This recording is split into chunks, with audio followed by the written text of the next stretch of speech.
welcome to Your Soul Wisdom, hosted by Yiannah Ahmohr Manokas.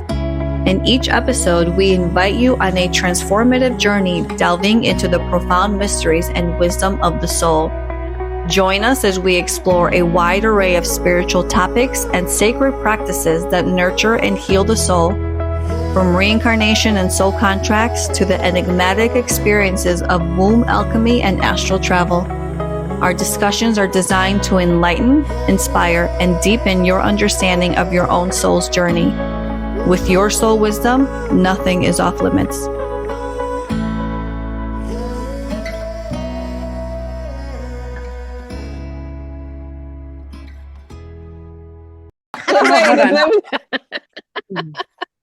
everybody not have their pose? You should have waited. That's an Amanda before copyrighted. It's like one finger. Oh. No, I need RBF. I always think about Amanda like this, with her hands and her nails. Her nails. Yes. You know what? I know. I might need acrylics. Listen, I'll tell you, Okay. after watching, I think, was it last week's one? My nails are so mad. When you see in the screen of these claws. I always thought, when I see people, I thought I'll never be that person with those nails that are like mad and look at me. Wow. That's I didn't even think they were that long until I saw it in the camera. I love them. Yeah, they're you. Thank you. They're you. Yeah. They are you. Yeah. With a 3-year-old, I- I just can't do it, but I aspire to get there when she's 7. Okay, so ladies, first we want to welcome everybody to Your Soul Wisdom on another beautiful day, another beautiful section or time of us really being in the presence of each other and the joy that that brings us. We hope it resonates with the audience, and yeah, I'm just gonna pin that there. Okay, so today we actually have a really fun topic, which is very broad, but I know we're going to get into it. It's all about relationships, right? And so what does that mean? How does that show up for us? In my mind, I was like, okay, relationships. We have relationships with everybody that is meaningful in our life, right? Actually, we have relationships with people that we wish we didn't have relationships with in our life as well. But what I want to kind of hone in on more is being in that spiritual space, being somebody who is very much, of spirit and wanting to be in spirit and grow within spirit. I feel like so many of us, and I think in this group, all of us are very much in relationships with people who are more of the 5D physical world kind of mentality or thinking. And we're always like up in the stars. And so there's a really fine balance, because I feel like that separation can make or break a relationship. And so what's really funny is years ago, I'd gone with a girlfriend and we went to this event that was being hosted at this cute little spiritual center.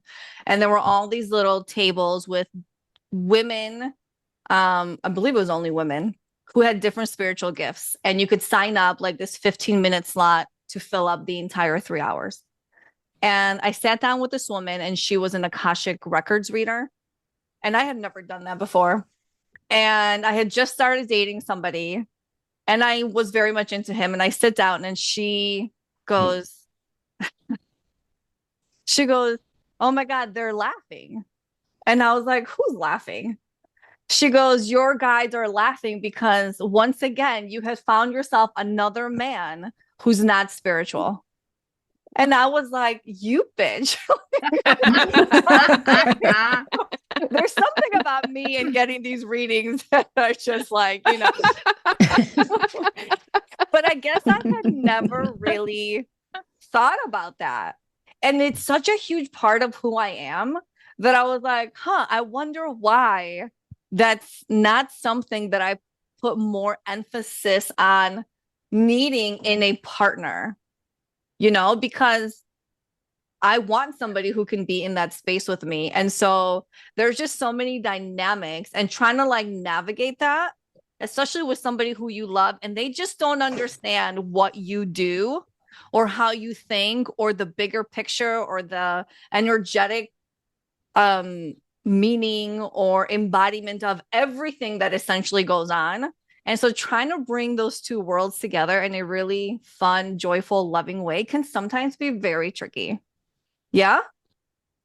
Yeah. I don't know why you want to. Can you tell me why you want that?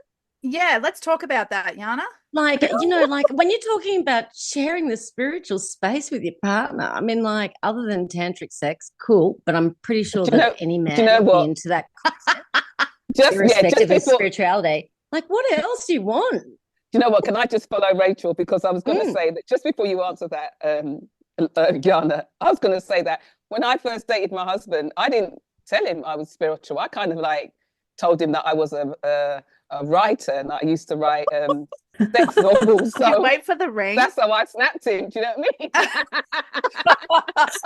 Oh my God. Okay, but wait, that you kicked off with deception. But Amanda, hold on. Why did you do that? Why were you not like, a spiritual goddess? Why not like just be direct and put that out there? Just out of curiosity. Because I wanted to be a writer. And I thought I could. And you know what? I wanted to be a writer. And he was somebody that I didn't know. We just met and we started dating. So I thought I could really sell this story of me being a writer. I even gave him a couple of chapters. Oh my gosh. No, you didn't. What chapters on? Were they not on spirituality? Was that Are they romantic? Yeah. Well, I told him I wrote sex novels, isn't it? So yeah, I gave him Okay. I wonder oh my why God. put the ring on it. This is when I feel like actually we don't know each other at all. We really don't. You're a stranger like, to me. And he's thinking, oh, this woman, my goodness. I swear to God. Anyway, so you definitely snapped him. Yeah. Anyway. He thinks I tricked him. Do you know what I mean? When I told him the spiritual stuff, it was kind of like...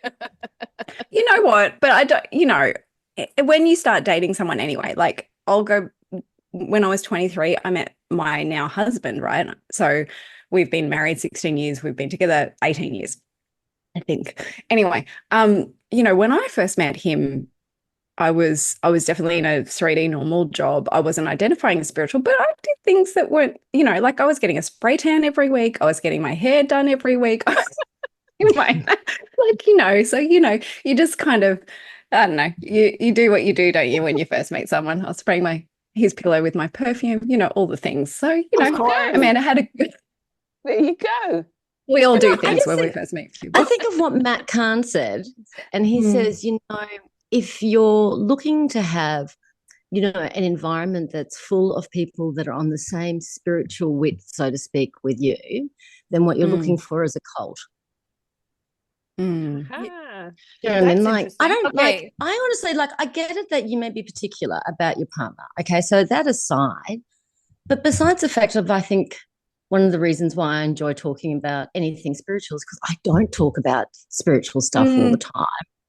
Do you know what I mean? And I honestly think at some stage, because we're all going through this arc, that, and I think I've said this to you, Yiannah, I know that I'm just going to eventually, like, not be sick of talking about spirituality, but at the same time really enjoy talking about gardening and cooking again on a different level. Do you know what I mean? Like, I don't know. It's like you don't want whole life to be the one flavor. No. No one is saying that it needs to be one flavor, but spirituality is a huge component. That is our connection to source. It's a huge component to who we are. So it's so personal. It is personal, but what's more personal than the person you're sharing a bed with? Right. And here's the thing. Hold on. Here's the thing. If you're growing spiritually, every time you take these leveling ups, right? Every time you level up in some kind of fashion, mentally, emotionally, spiritually, physically, all of those, it affects everyone around you. And it's one of those where if you keep growing, but your partner is kind of stuck, that eventually could create a wedge. And now I'm not Yeah. saying that I want somebody where I wake up and until I go to bed, we're talking about spirit all day long. That's not what I want.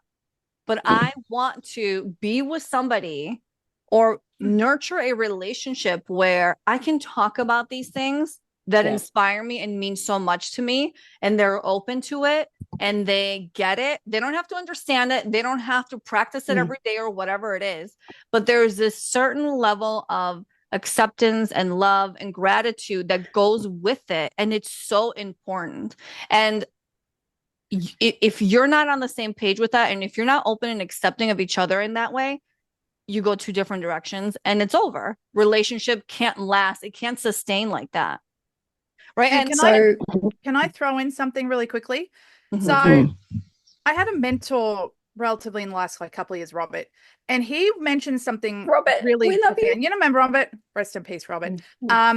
So he had mentioned, so my husband is not spiritual. He has faith, loose terminology of faith, but not spiritual. I would, by the way, hate it if I was in a pissy mood and he's like, you need to clean your aura. I would punch him in the nuts. You would too, my goodness. It's for his safety that he does not know. Do not do that. It's exactly. But if you level up, so we're not on the same page in the spiritual sense, right? Love it like that, to be honest. But if I'm leveling up, I find that energetically he either gets to meet me or that is an exit for him. And I've found that inadvertently he's always leveling up. And if he levels up, then I level up. And it's more than just a spiritual thing. It's just being in sync, I think. Yeah. More so than that. There are I hear that. Two things. I hear that too. So when I first met my husband, I was 23, very young. And although I've always been spiritually minded in a way, I shut it down for a long time and it wasn't a part of my daily life. So you're talking about a journey where I really opened up whilst in the marriage. And I remember in the early days, I'd be like, I had these dreams. It must be a past life. Like some really wacky stuff. And he was kind of like, I'm not sure what to do with that. And I'd be like, well, I just want to talk about it. And so I would just keep sort of talking. And, I think we had a conversation one day, this was many years ago, and he's like, you have a right to believe what you believe, and I do what I do, and we support each other. So it was just kind of this like, you're cool, I'm cool, we're good, and we go.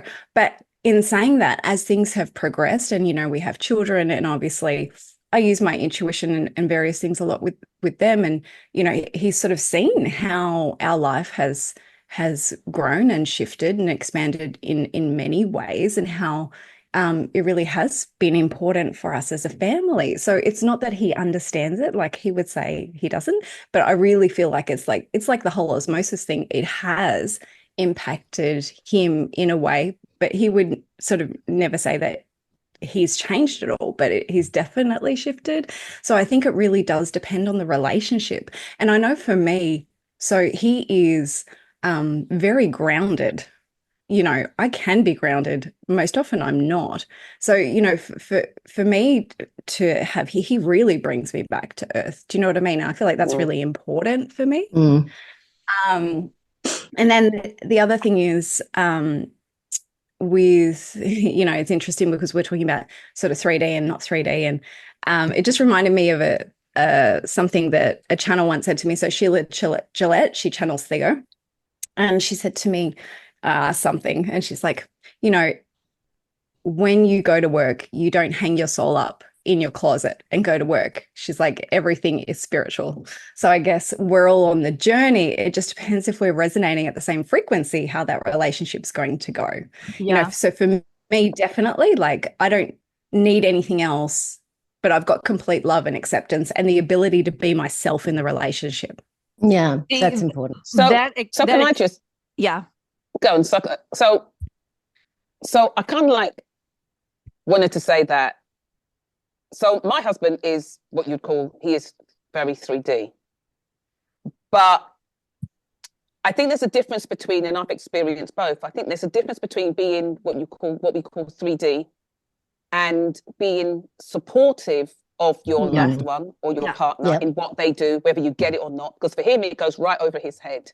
Yeah. I can still have conversations with him, but it's not going to be 100% a two-way conversation. It's probably going to be me rabbiting at him, you know what I mean, 20 miles or 100 miles per hour, while he just nods and smiles in all the right places, or so he thinks.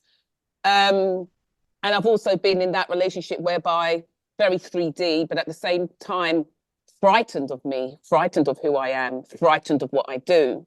And to the point whereby, you know, they will stop you from doing anything, even having a book on the shelf, even some just having a spiritual book on the shelf, or even burning a candle, burning incense. Anything to do with that would be what would be called sort of, you know, black magic or dark magic, or what they call obia, and that's what it's called, and right, and that kind of stuff. And so that really kind of chopped my life in half, literally dead. So with my husband, he doesn't, like I said, doesn't really know anything about it, but he's 100% supportive. He's my biggest fan. Mm-hmm. The thing that came to my mind, though, was that, you know, we always look at it that way round. I don't know if we would have had a relationship or even got married or even resonated if he had been a church man. Interesting. I don't think we would have. And that would have been purely down to me. Because I don't think... Can you elaborate? Yeah, I don't think that I could resonate or hang with somebody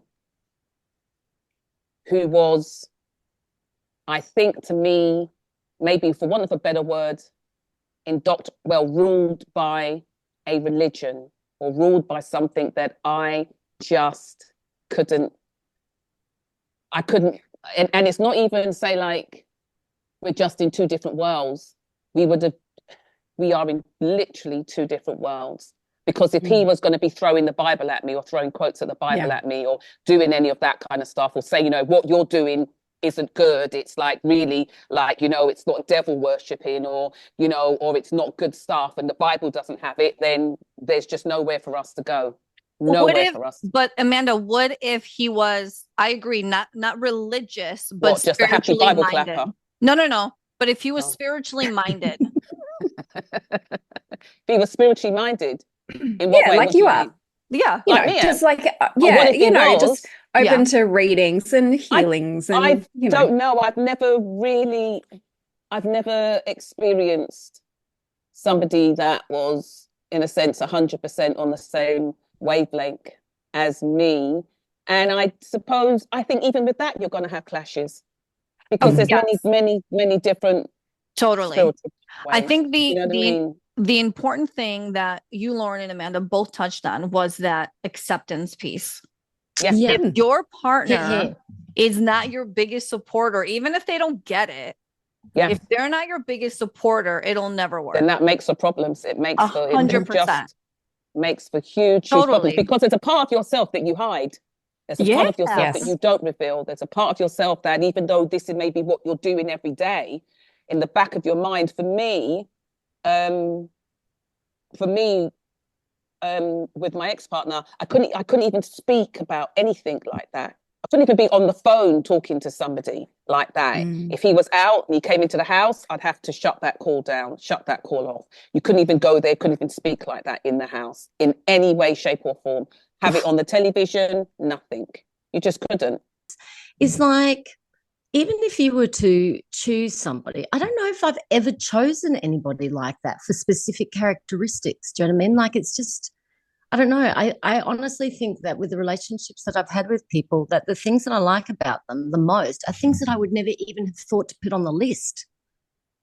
Yeah, but you still chose them because of those things.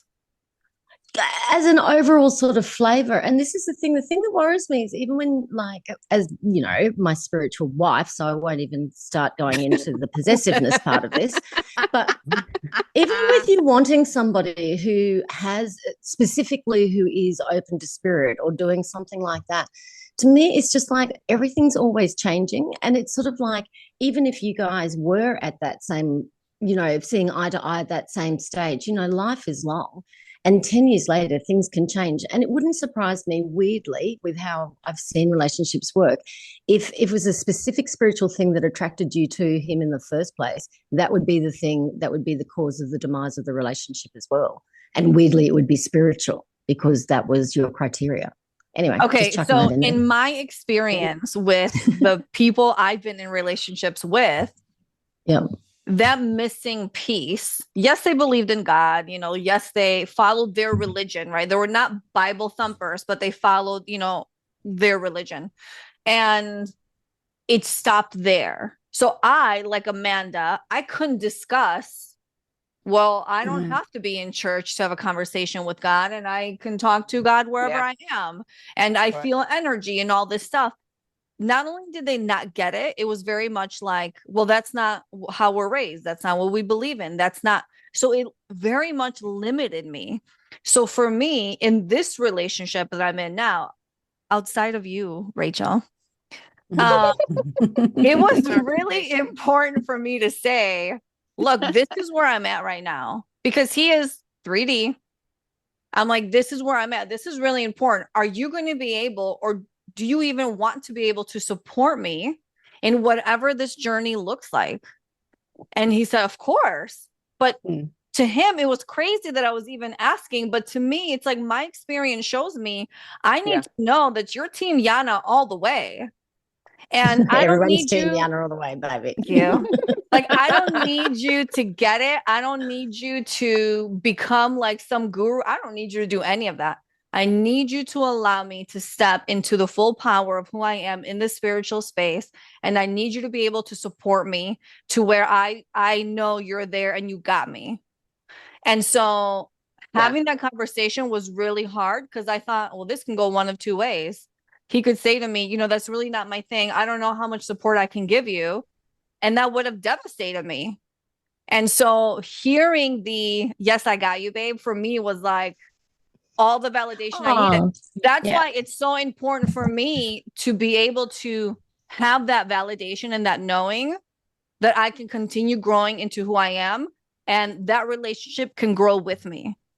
Yeah. Because it could, and that's what you needed. One left. Yeah. You didn't need someone spiritual. You just needed the right person. Yeah.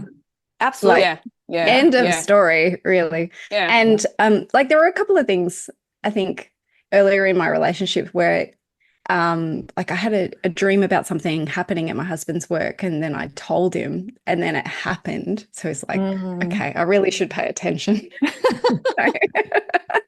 And then there was another night where my daughter she kept on having nightmares. So she came into the bed, and so he went and slept in her bed in her room. And in the morning, he's like, I really didn't sleep very well. Can you just do something? Whatever you do, just do something to that room. And, you know, make it all better, kind of thing. So it's just by being around it that they do open to it. But as, you know, we've all sort of come to, it's just important to have the support and the acceptance in the first place. So ladies, can we discuss what support looks like to each of us? Yeah, go. Support just looks like no judgment to me. It looks like not making fun of me continually. It can mean still making fun of me a little bit. That's okay. That's normal. But not making fun of me, not belittling me, not imitating me, that kind of thing. That's all. That's all the support I need. Well, support for me is bringing me straws when I need them. Very supportive. Yeah. Bringing me a drink. Yeah, when I'm working day. Things like that. Support is him just, you know, just recognizing when I actually came out of, say, 3D work, and I was going to make a go of this full time. He was one of my biggest supporters. He gave me that support, as well as like, so I had a conversation with my daughter and him, and I had it with her first, and then, you know what I mean, she said, Mum, I don't know why you just don't just use a year and just go for it. Just go for it, you know, because you trying to do two will just take too much out of you, like it has been for most of your life. That's what you've been trying to do, and one will always suffer. And so I thought, because I was wondering if my whole family would support me while I did that, because it changed everything, you know, the whole income in the house and everything like that, while you work and build. And he was just like, when I spoke to him, he was just like 100%. Said 100%, go for it. And that could also have come from the fact that, you know, he's already, I mean, when I first met him and we were, you know, just talking and chatting and things like that, he had said to me that he'd already fulfilled one of his dreams in his life, and I thought he was like 30 odd years old, and I'm thinking, how could you already fulfilled one of your dreams in life? Didn't realize at the time that because of his career, which everybody knows about his career, that he had, and most times out of 10 they retire at 35. He had already fulfilled one of his dreams, so he was moving on to his next goal or next dream. So he was very much behind me in that sense, that everybody should have an opportunity to achieve their dreams, whatever it is. And so he's never going to be a person to not support me, whether it's with food and watering and fans, because like Reading even like chapters. today, do you know what I mean? Like even like today, he's like, what time are you recording? What time do you finish your last session? He said, so basically, so I said, well, I should be out by 6 kind of thing. So he goes, so basically I should have dinner ready, your dinner ready for when you come out at 6. Are you coming out at 6, babe? So you're coming out at 6:30? So you're coming out at 10 to 7? I said, no, I'll be out at 6 because I need time. And so said, so done. I mean, I was out a bit earlier, but so said, so done. It was like, and that's what he's doing. So he's supporting me in order for me to get into my recording. Just now, when I came into recording, he just wished me the best of luck and he said, have a great time. You know what I'm saying? So it's things like that. No, I don't get to have those conversations. Sometimes I do, like I said, but it's like way over his head. But if I gave him something, if I gave him something to do.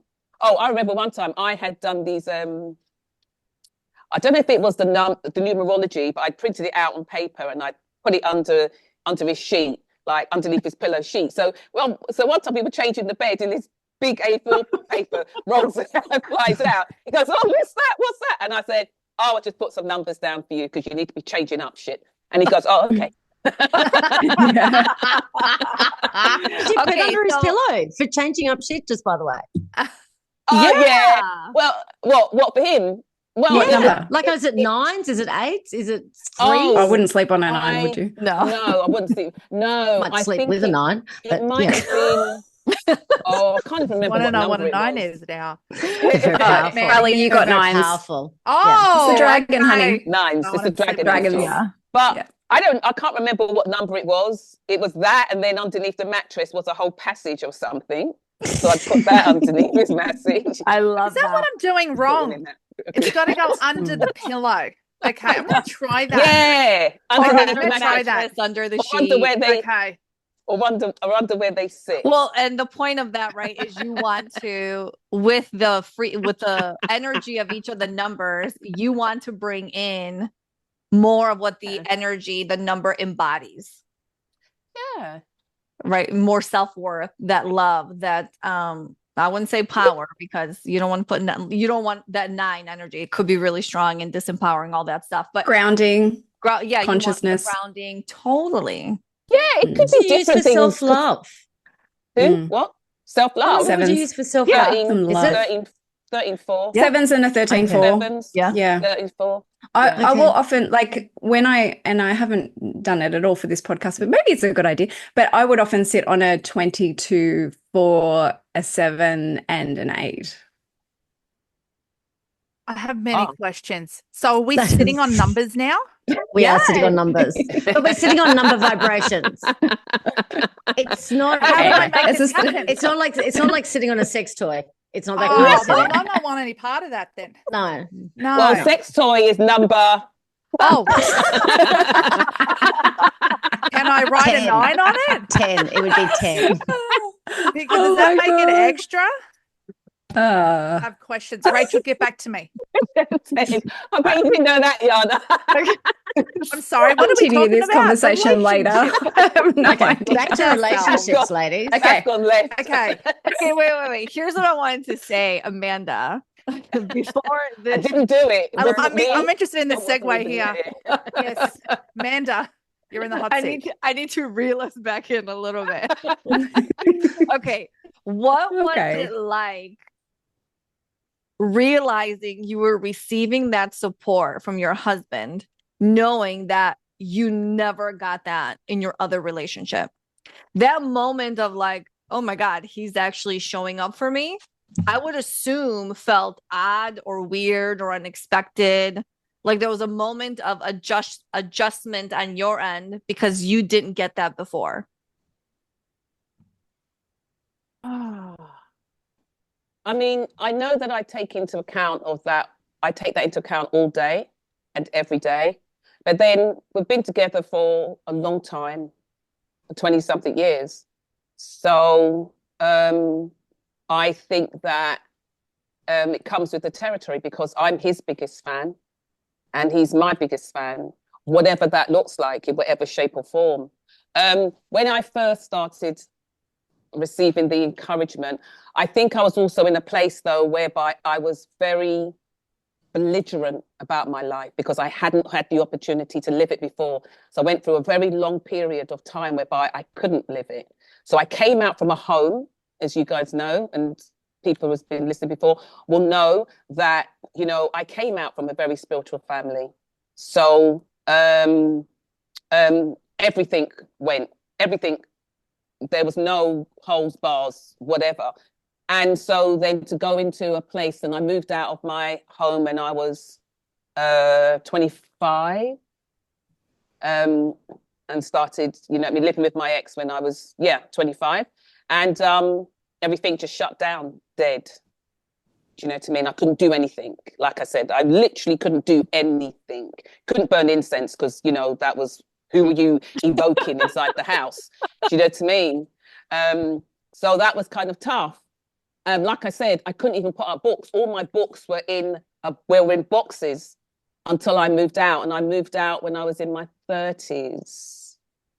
I moved out. And yeah. I know this is a weird question, but only because this relationship keeps on coming up and up.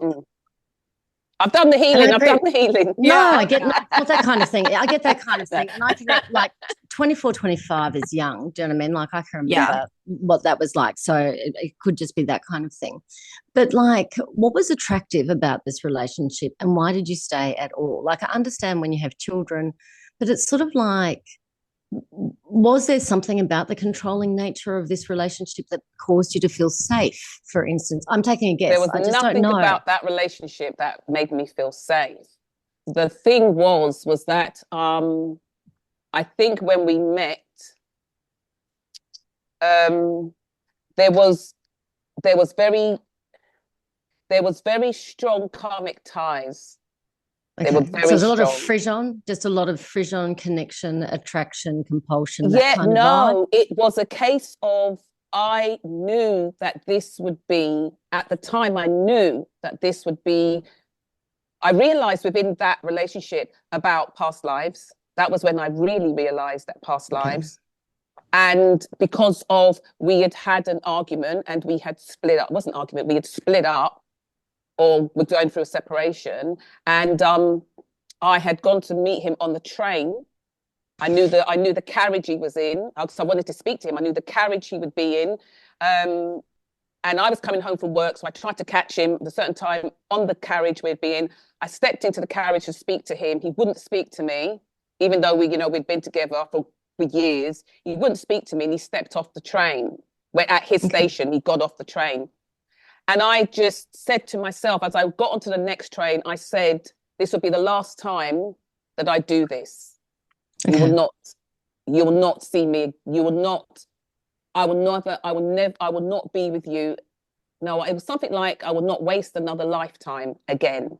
And at the time I knew nothing about past lives. And then it was when I heard myself say that to myself, I said, have we done this before? And that was when my research started on past lives. And I went to a place and I started to read books on it and understood. And so that was when I understood when he first spoke to me, how we met was also quite, it was quite strange as well. So that was why I knew we had karmic things to tie up. There were things to tie up. And I think we kind of probably agreed to be together in this, if we were going to be together in this lifetime, rather than him, like I think I said before, chasing me through lifetimes and killing me and burning me at the stake and hanging me and doing all kinds of craziness and stuff because he was so afraid of me, we would have to have a relationship where there was kids, where we would have some sort of an semblance of a family, which didn't stop him still trying to kill me inside the actual relationship, literally. So I had my life threatened a good few times. Do you know what I mean? So, you know, there was current reasons, but I knew I made the decision that it would be the last lifetime. But I also knew that I would never marry him. I never saw it. And yet, from the moment I met my husband, I knew. I could see it. It was one of the things that I knew. I could see us getting married, but yet it was just not going to, just wasn't there. Even with kids, I just like, nah, this is not. And I'm kind of like, you know, a whole wedding dress, marrying kind of girl. You're a hopeless romantic? Yeah. I used to live on Mills and Boons. I lived, well, now I'm telling my age. I lived on Mills and Boons. Mills and Boons Queen. Yeah, I lived. Yeah, like we're just learning about Amanda today. Unless this is a different version. I'm getting to know why Amanda and Yiannah have so much in common and talk. I know. Like there's a thing. For sure, well, here's the thing too, right? Part of that 5 energy, it's like that optimistic energy. And so their glass is half full, but also when you ask them about things they've gone through, a lot of times it's like, yeah, you know, everybody goes through this. It's not that bad. But then when you really break it down, you're like, no, you went through some shit. You went through some shit. And what's really funny is my first boyfriend, I think I was like 19 or something. We were together like 5.5 years, something like that. Every time it was like my birthday or Christmas, he was he was a great boyfriend, but he had that controlling component where nowadays, if somebody were like 1% of that, I'd be like, oh, good luck. Like that's never going to work. And so I remember he would write me these cards. And it was his joke, but he would write in there, nobody will love you as much as I love you. Nobody in life will ever love you as much as I love you. And I was like 19, 20, 21. I was like, oh my God, that's so romantic. He loves me so much. But no, what he was trying to put into my mind was, don't ever leave because you're never going to find anyone else. Yeah, that's correct. That's exactly what happened. And let me tell you something. That's correct. I'd left. And when he got engaged, God, I shouldn't say this. When he got engaged, guess one day I came out of work and my entire car was covered in roses. And there he was. And he's like, I will walk away right now. I will give you everything. Just be with me. And I thought, no, I've grown that.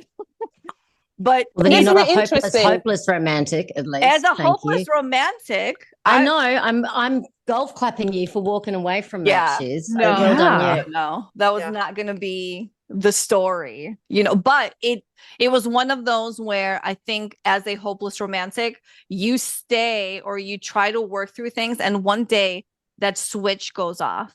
Once the switch is done, once the switch goes off. Switch goes off and you're like, you can come with me with all the diamonds and rubies and money, love, and it means nothing. That cord is cut. Yeah, it's cut. And you're like, I don't feel an ounce of love or attraction or affection or anything towards you. And that's what happened. And Kylie, I'm going to let you say what you want to say. But what broke the straw that broke the camel's back for me was I used to travel for work just a few times a year. I was creative director of a trade show company, and we had this huge Halloween and party show in Vegas. And God forbid he was comfortable with me going to Vegas. And here I am. I've never stepped out in the relationship. Like, I don't, like, right? You have no reason to worry. And so we're in Vegas. I'm in Vegas. And he's calling me all day long. And when I have a show going on, I can't like pick up the phone and be like, hey, let's spend an hour on the phone. Like, I'm on the show floor, I'm working. And I remember we were a little bit late on the show floor. And by the time I got back to the room and I called him, it was much later than in his mind he anticipated that I'd be done with work. And I'm in Vegas, and you know, whatever happens in Vegas, right? Yeah. And I'm on the phone and he goes, you can't go out tonight. You should eat in your room, and I'm going to call you back and we'll talk. And I was just like, whatever. Like, I was tired anyway. When you're working a show floor and you're walking for 8-9 hours, the last thing you want to do, especially in Vegas, since you've been there 10 times, is go out. And so here I am. I'm like, I did order in, not because of him, but because I was tired. And he called me hours later and he was out. And he goes, he was out. And he goes, oh, I just saw your brother. And what are you doing? And in that moment, I was like, that switch went off in that moment. And I was like, I'm done. He's like, what? And I'm like, I'm done. And I literally just hung up the phone. And it felt like the most freeing thing. But I had to get there. I had to get to that point where the switch went off. And then it was done. Yeah. I had a similar scenario, similar but different, where I was with someone and I said, I don't want to go out tonight. I'm tired, so I'm going to go to bed early, which was true. And so they called me at about 9:30, and I was lying in bed reading a book. You know, that's okay, isn't it? And I got an earful about, I thought you were going to go to sleep early. Why are you answering your phone? Oh, wow. Wow. Oh, I go off then? You know, in that moment, say yes, it did. Oh yeah, it went off, and I said something to the effect of, I can't do this anymore. I can't remember in detail all the other things that had happened, but it was like similar flavor. A build up, yeah. Yeah. And then and you don't notice it at first though. You just don't. That's what I was about to say. You don't. It was like, should you really be having another glass of wine? Yeah, it's my second glass of wine. I think that's okay. Yeah, it is. And so, but no more than 2, because then I start slurring anyway. I'm not a very good drinker. That's when the fun begins. Me neither.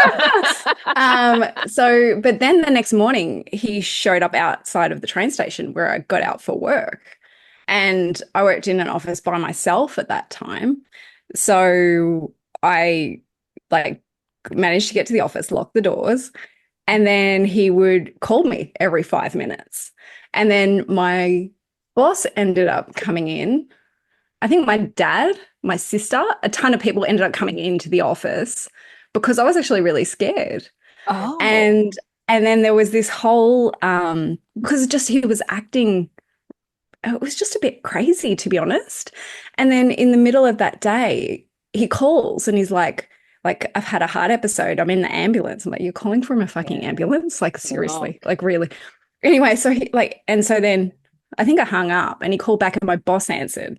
And she was super tough. And she was just like, so can't remember what she said, but she's like, you're not speaking to Lauren. And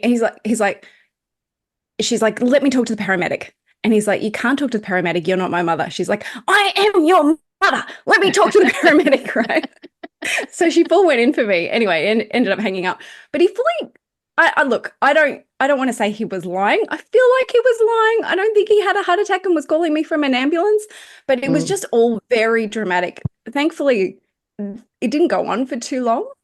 But it really shook me, like, quite significantly, to the point where I could smell sort of that possessiveness a mile away from that point. Unfortunately, I didn't have to deal with it again, but it can start very innocently and it can escalate quite quickly and get quite scary. Yeah. Yeah. Can I just double up on that? Sorry. No. Kylie's been so patient. On, Kylie, you've been waiting. You go. Sorry, Kylie. You go. No, go on, Kylie, because I won't forget. I'm really, really quick. So I too had that relationship before I met my husband. So now I'm curious to see if Rachel's had one, because this seems to be a bit of a thing, or a bit of a flavor, as Rachel would say. And actually, I met my husband after that relationship. And I did too, after mine. I did too. Yep. So I'm curious now, Rachel, you really can't be the odd one out. No, I really am. I really just don't have any experience of anything like that. I'm not saying, like, honestly, if any relationship, of course I'm not like that, but I would be the controlling person. Right. I was just in the relationship. So not to that point, like, I don't do shit like whatever, all that stuff. But yeah. Don't tell Rachel my address. Yes. No, Don't it's turn up at my house. but no, Listen, I haven't had that experience, and I've got to tell you that my smell rate for that would be so high that maybe that's why I haven't had that experience, because literally what you She's guys got are talking excellent about, discernment. Yeah. I just I couldn't don't think tolerate that for one I don't second. Like, Yeah. but I think for Rachel, it's not discernment, it's that No, I know. she is so much in her power and her authority that like that shit's not gonna fly with me. Where I think the rest of us when we were younger were probably more people pleasers and we just wanted to Yeah. like Yeah, but you not know what? ruffle Yeah, feathers. And now yeah. it's no. I agree, but I don't think it was because we were people pleasers. I had never experienced anything like I didn't.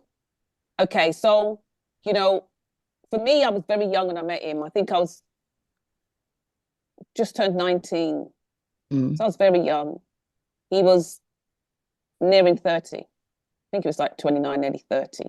So he's a lot more years older than me. And I didn't know back then the term narcissism or even being a narc wasn't coined. Didn't know it, just nobody knew what existed. But I saw all the traits that people can speak about now. I saw all the traits were there, but I didn't know what that meant.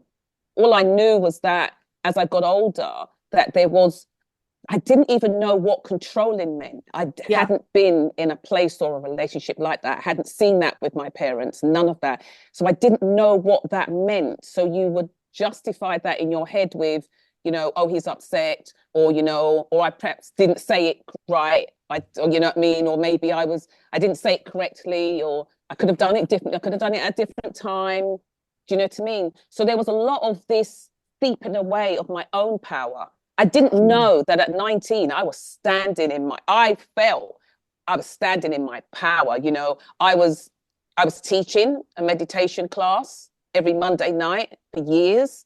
Do you know what I mean? I was still studying my spiritual things and things like that up until 25 when I moved in, and then that's when it got shut down. I couldn't do anything like that. So I didn't know. I thought I was strong. I thought I was in my power. I thought nobody's going to tell me Jack and Nori. But these things, they don't happen the first time you meet them. It's very, very insidious. Yeah. And so it's like grooming. You're groomed. You're just groomed in a different way, and for something different, and for something else. So they groom you into a space whereby,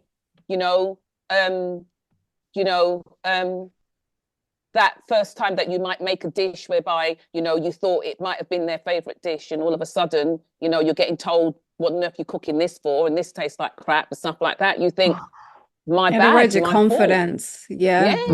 Oh my God. Just, but ever like so slowly. It's like this little, it's a pinprick in like a jumping castle, and it's just slowly going to the point, and then all of a sudden you're deflated and you just didn't even know how you got there. You just don't know, and then you begin to keep it a secret because you don't tell. You maybe have one or two good friends shame in that you tell. Yeah. You don't tell. Your parents don't know, and anything like that. Do you know what I mean? And nobody really knows. I was afraid to tell my brothers because I thought they'd come around and punch him in the throat. Do you know what I mean? So it was a lot of things like that. He was also homophobic.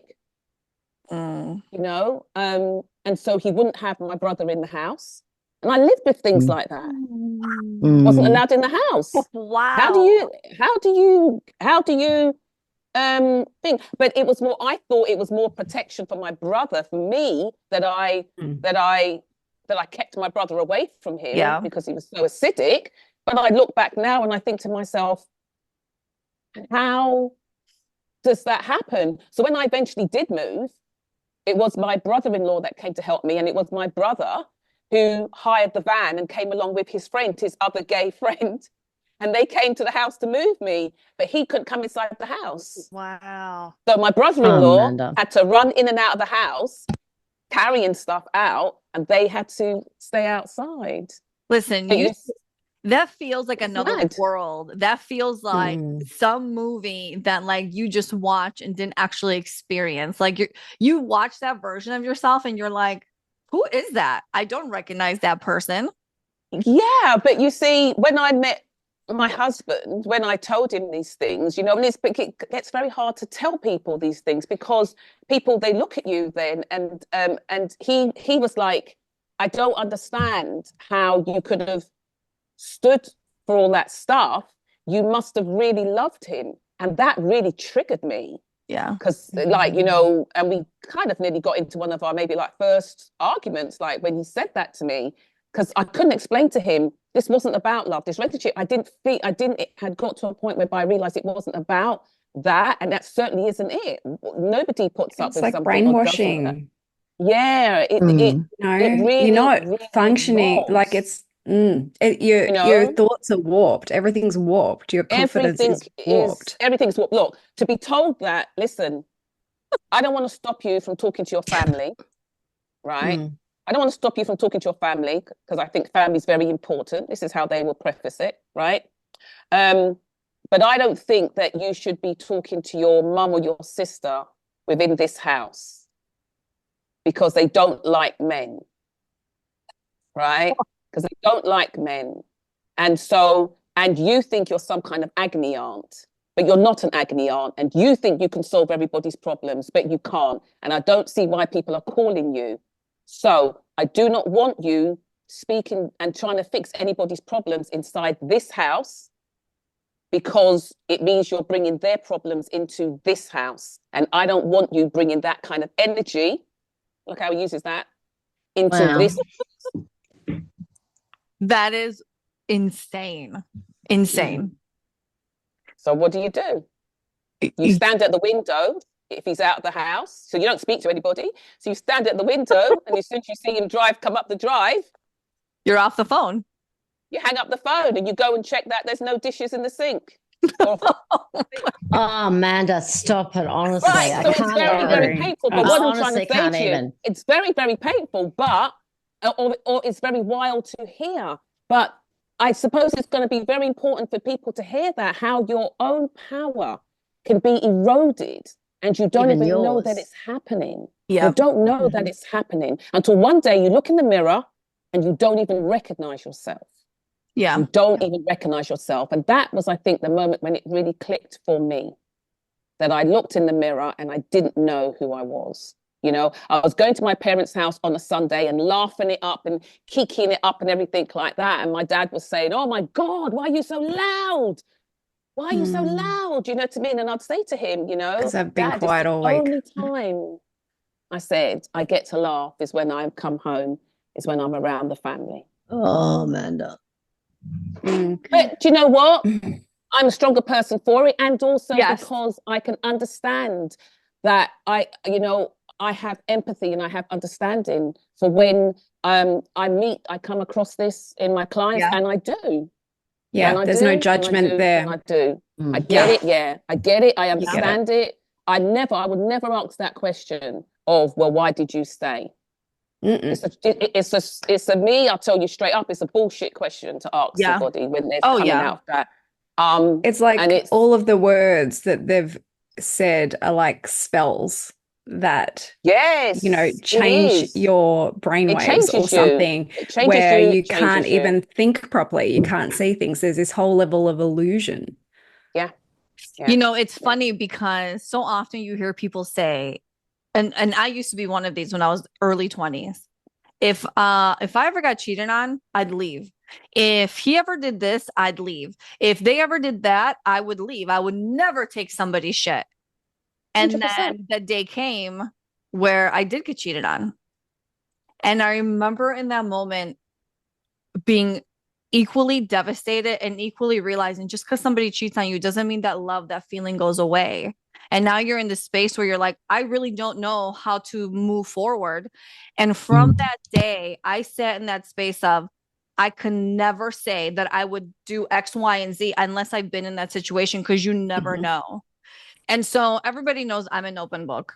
I share. So all my closest friends, like, they know my life. And I have this girlfriend who maybe like 5 years ago, her boyfriend of like 5-6 years, not only cheated on her, was having this whole affair, this whole thing. And she calls me and she's devastated and she's telling me all this stuff. And I'm like, okay, just take a deep breath. what's going on? How do you feel like you want to move forward? And she goes, Yiannah, she goes, you're the only person I can tell because I know you won't judge me and I know you understand me. Because she's like, I just can't leave right now. No children, nothing tying her to this individual, but I totally understood what she meant.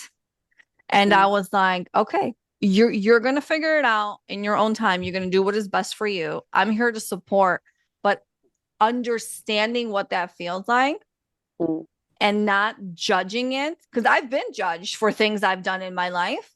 That's why I don't want to sit in judgment of other people, because I know what that feels like. And so as you step into that and you're just like, it's a shit place to be, but you're going to get through it. You're going to learn, you're going to grow no matter what happens. You'll come on the other end. But it's just wild how that happens. That's why I never say stuff like that anymore, because I'm like, the universe is like, I'll show you, girlfriend. Yeah. Or I know somebody that came out of a really, really narcissistic relationship, and somebody said to them, what was the payoff?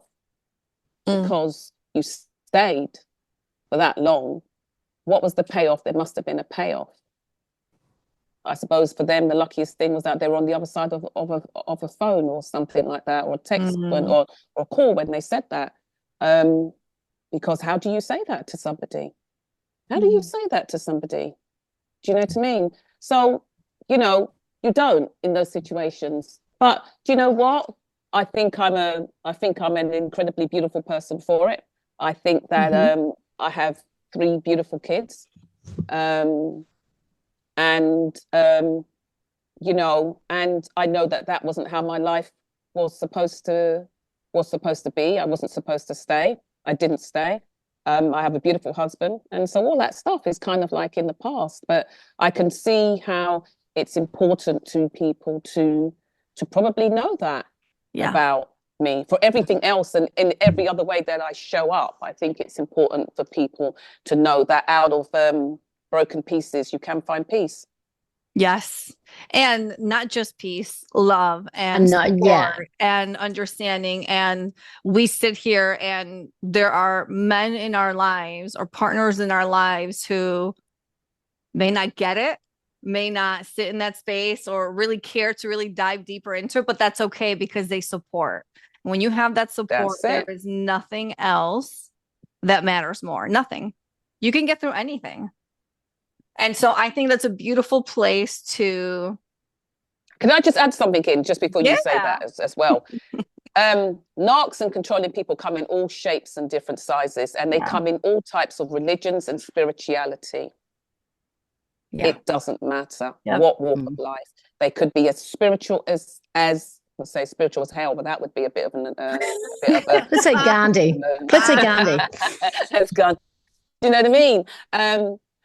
They could be, very, very much so. But yet you will still find them extremely controlling, toxic, whatever we call it, toxic masculinity, toxic femininity. It goes both ways. Yeah. You know what I mean? Yeah, because they can also be other relationships in your life. It doesn't have to be your significant other.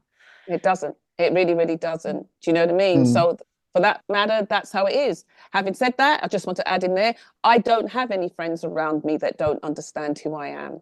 Because I'm not keeping any secrets. Yes.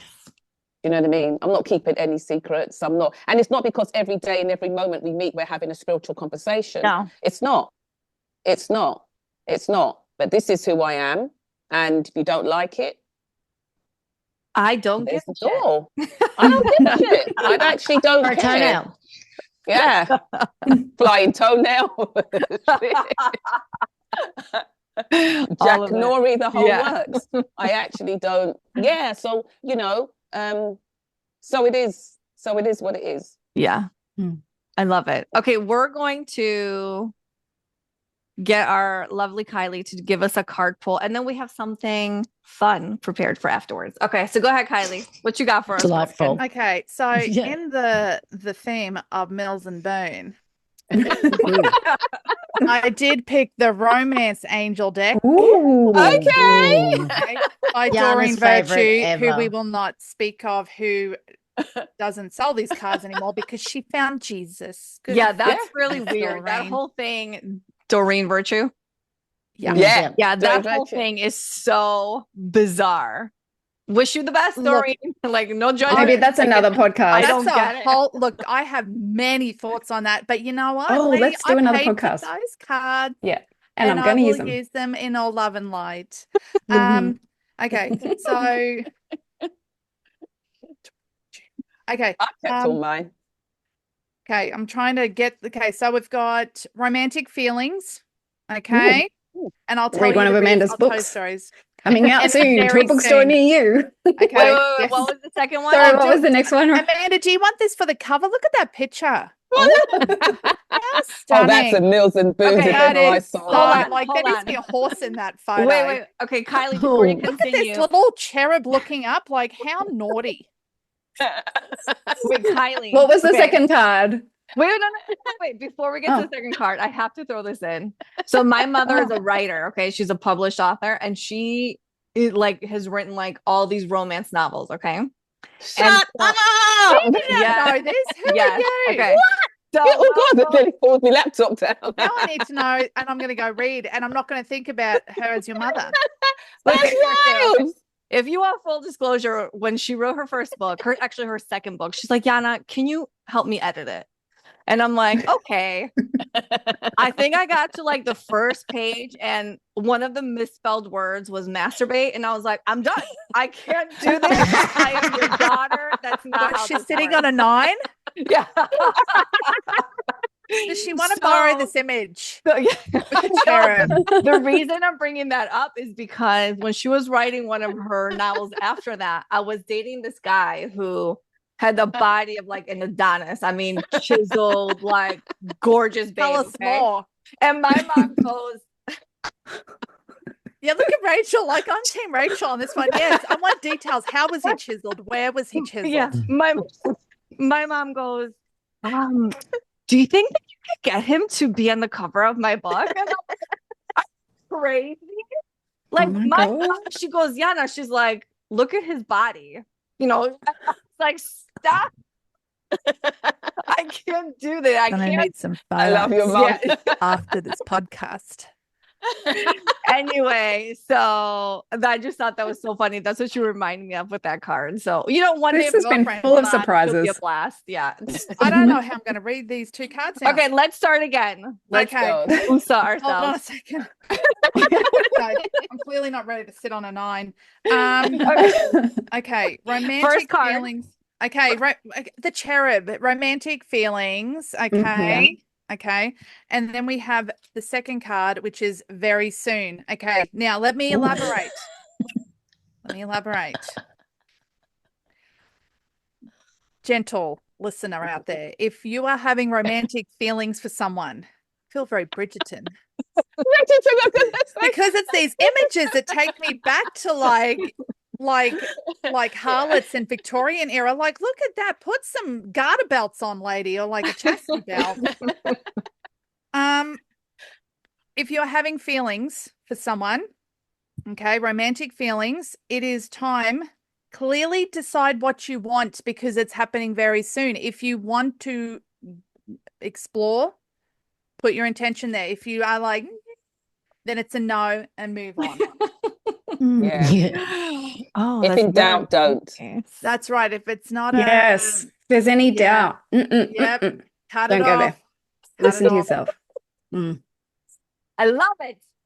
All right. Well, that's a good Thank segue you, forward, Kylie. as you were. Thank you. Now, Thanks. something really, really fun that I think, not fun, something I think that would just be so magical and just lovely is to hear Lauren's voice. And Lauren, you yourself are a writer, and the way you write and your voice to your writing is like on another level. So I think it would be such a gift for us to hear a little bit about something you've written. And feel free to tell us, if there's a specific topic, or just share the work and just get going. Okay. Thank you. No pressure. No This pressure. is like no pressure, no pressure. Okay, so this I chose this piece of writing because it's called Dear Heart. It's not directly related to relationships as such, but it's short and sweet, so I will share it now. Okay. Although you may not be able to see, my heart sees your heart. Although you may not be able to feel, my heart feels your heart. Although you may not be able to hear, my heart hears your heart. And whether you cry with sadness or with the wildest happy tears, I am with you, I am with you, I am with you, but not of you. Like the wind that blows and the river that runs, deep within, wide without, always there, holding space, from my spirit to yours. That is Beautiful. so beautiful. God, don't Thank get you. tissue out. Listen, my left eye started tearing. Yes. And you started talking. I was like, what Yeah, is sure. My happening left here? eye was leaking Yeah. too. I felt a little bit teary reading it, so that's Yeah, interesting. I thought, yeah. Okay, Lauren, how long ago did you write that and why did you write it? Just out of curiosity. I don't know. Um, don't know when I wrote it. I really should have put a date on that. I could probably find it somewhere. But look, when like I don't sit down and go, I'm going to write. That's not how it happens for me. It's usually that I'll be in a conversation with someone and I'll hear like the first sentence in my head. Like we'll be talking about a topic and then like I get a sentence and it's sort of about the topic. And so then I just need to make a note, or I'll be driving. A lot of the time I'm driving and I start just having this sort of like poetic words in my head. I'm kind of, oh, okay, I need to remember that first sentence, and I'll like make a note on my phone. So then I will go and sit and write. So I can't just sit down and go, okay, I'm writing now, and it comes out. Right. It really comes from, somewhere else that I'm picking up. And then it's like following the flow of the energy with that. Yeah. I love that. That was beautiful. Thank you. Thank you. Beautiful. Okay, everybody, this concludes our episode. Thank you for joining us today. If you're interested in booking a reading, a healing, a guided meditation session, a light body activation, or simply want to say hello, head on over to yoursoulwisdomshow.com. We thank you for allowing us to create this beautiful space, and we hope you have a beautiful, blessed day. Bye, everybody. Bye.